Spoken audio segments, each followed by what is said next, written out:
রাজশাহীতে সিএনবির মোড়ে নারীদের উত্ত্যক্ত করার ভাইরাল হওয়া ভিডিও ঘিরে অবশেষে গ্রেফতার করা হয়েছে ৩ যুবককে। রাজপাড়া থানা ডিবি পুলিশের যৌথ অভিযানে অভিযুক্তদের শনাক্ত করে আইনের আওতায় আনা হয়েছে। রাজশাহী নগরীর সিএনবি মোড়, যেখানে সড়ক দিয়ে হেঁটে যাওয়া নারীদের উত্ত্যক্ত করা এক ভাইরাল ভিডিও সারা দেশ নিন্দার ঝড় তোলে।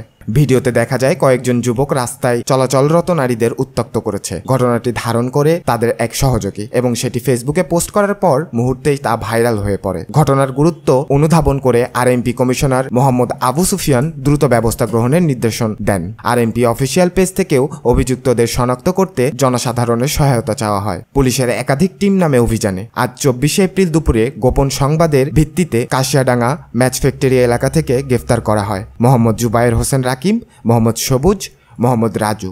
তাদের বয়স ১৯, ২০, ২১-এর মধ্যে। তাদের প্রত্যেকেই রাজশাহী মহানগরীর বিভিন্ন এলাকার বাসিন্দা। অভিযুক্তদের কাছ থেকে মোবাইল ডিভাইস সহ ভিডিওর তথ্য সংগ্রহ করেছে তদন্তকারীর দল। গ্রেফতারকৃতদের বিরুদ্ধে ইফটেজিং ও নারী নির্যাতন প্রতিরোধ আইনের মামলা দায়ের করা হয়েছে। পুলিশ জানিয়েছে তাদের রিমান্ড চেয়ে আদালতে আবেদন করা হবে। এই ঘটনার পেছনে আরও কারা জড়িত তা খতিয়ে দেখা হচ্ছে। কমিশনার আবু সুফিয়ান স্পষ্টভাবে বলেন, নারী নির্যাতন বা ইফটিজিং এর মতো অপরাধ সমাজে বরদাস্ত করা হবে না। আরএমপির অভিযান চলমান থাকবে। রাজশাহী নগরীর নিরাপত্তা নিশ্চিত করতে পুলিশের এমন তৎপরতা প্রশংসনীয়। এই ধরনের অভিযান চললে হয়তো ভবিষ্যতে কেউ এমন অপরাধ করার সাহস পাবে না।